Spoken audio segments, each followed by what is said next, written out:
The world is accustomed to viewing your four walls as a prison and your refusal to go outside as weakness. But what if the opposite is true? What if, in the silence of an empty room, you are the only one who dares to face real life, while others flee from it into the noise of the crowd? Why does the sound of a door closing behind you bring you more relief than any social victory? Is your home a fortress that protects you from the world, or is it a sarcophagus where you voluntarily hide yourself from the fear of death? Perhaps your love of solitude is not a lack of communication, but a dangerous closeness to the truth that others simply cannot bear. Today, we will examine the mechanics of your voluntary imprisonment. Welcome inside. The Labyrinth of Introverted Survival. Anatomy of a Safe Space. The world outside your door is not just a place. It is a relentless, vibrating storm of data. It is the screech of tires, the aggressive neon of advertisements, the unpredictable trajectory of a stranger's gaze, and the exhausting necessity of social performance. For most, this is simply life. But for you, every step beyond the threshold feels like skinning your nerves alive. When you return home and hear the deadbolt click into place, that sound is not just a mechanical lock, it is a psychological exhaling. Why does this silence feel more like you than any conversation ever could?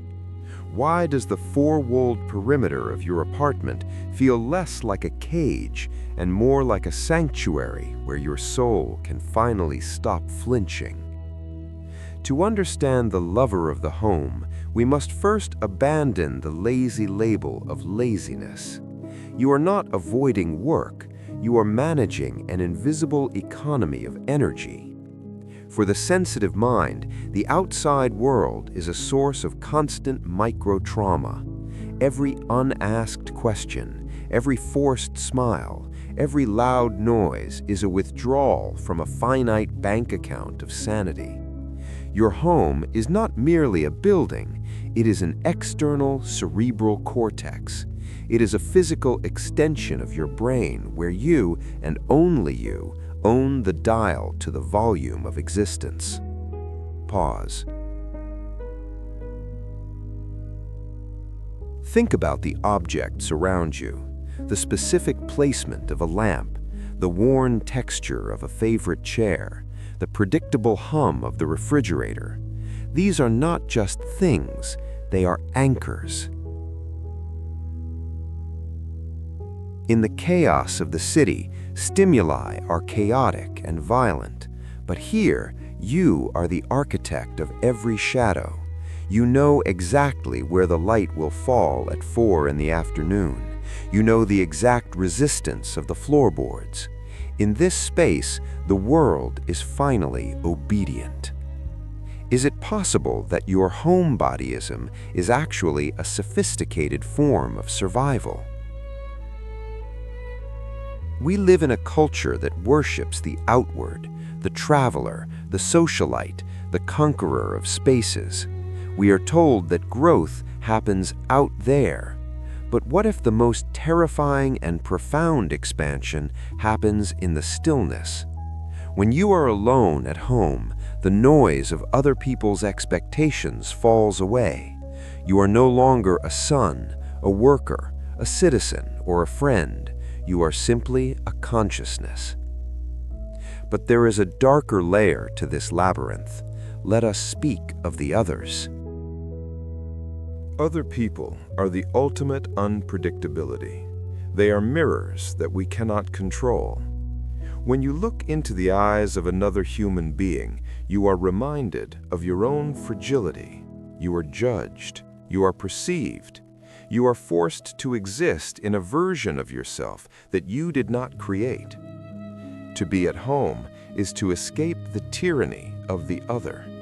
It is to exist in a world where your reflection is the only one that matters.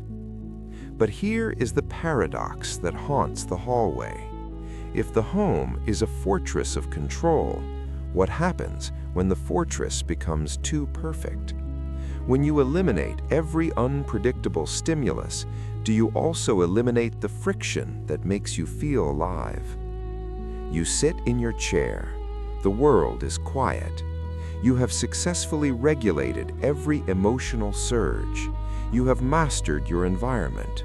You are safe. But in this absolute safety, a new, quieter sound begins to emerge. It is the sound of a clock ticking in an empty room. It is the realization that while you have protected yourself from the trauma of the world, you have also isolated yourself from its pulse. Are you controlling your environment, or is your environment slowly absorbing you? You tell yourself you stay in because it's comfortable, but is comfort just another word for the slow atrophy of the spirit? We have built this safe space to survive the storm. We have mapped every inch of the labyrinth. We have successfully hidden from the unpredictability of others. But as the night grows deeper and the walls seem to move an inch closer, a chilling question arises. We have managed to keep the world out, but in doing so, have we trapped ourselves in with a guest we are even more afraid to face? The labyrinth of survival has protected you, but the deeper we go into the anatomy of this safe space, the more we realize that the walls are not made of stone. They are made of something much more fragile.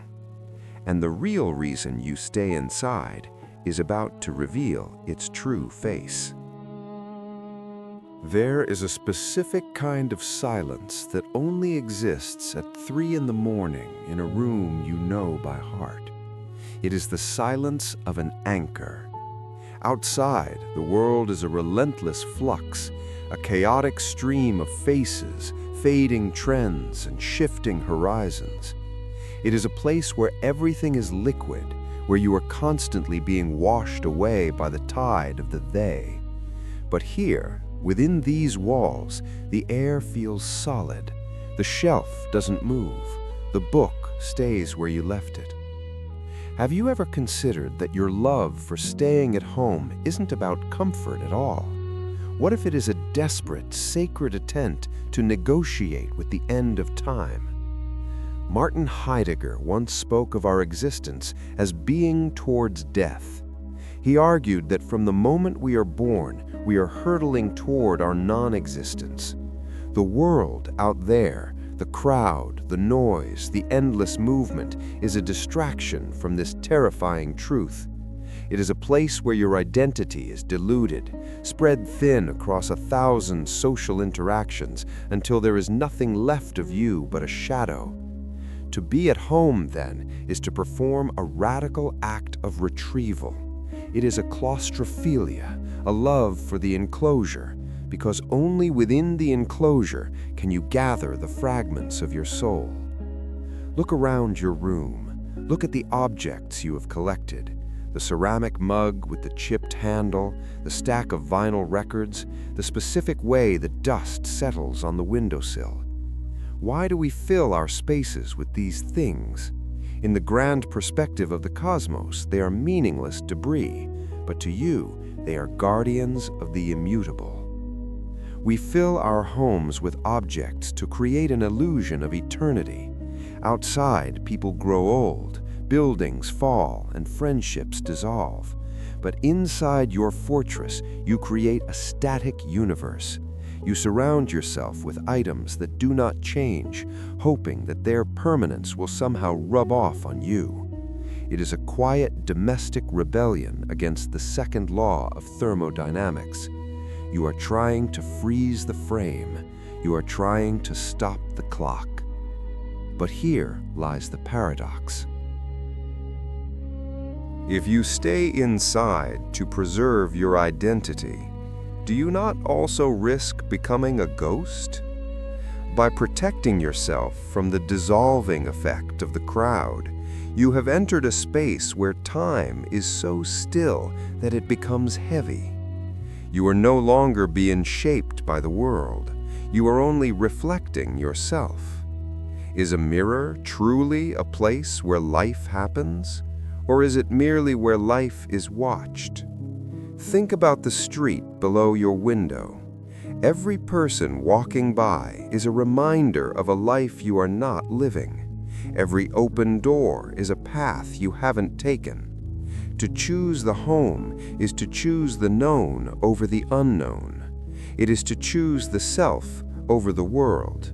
It is a search for authenticity in a landscape of plastic backdrops. You stay home because you are tired of the theater.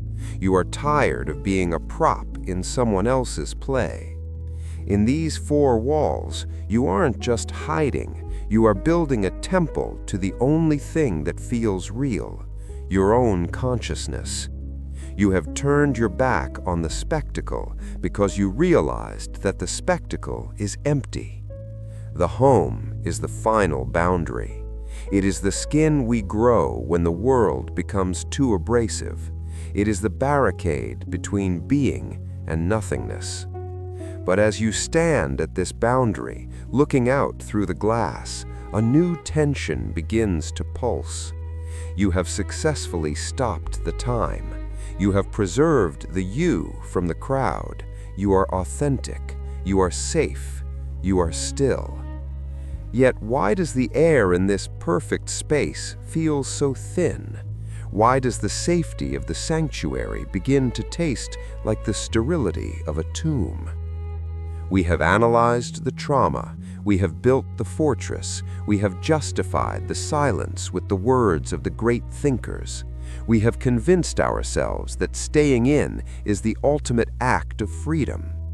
But as the shadows of your furniture grow long against the floor, you realize that the most dangerous part of the labyrinth isn't the walls you built to keep the world out. It is the door you have forgotten how to open. There is one final truth waiting at the center of this quiet life, a truth that neither psychology nor philosophy can fully prepare you for. Something is moving in the hallway.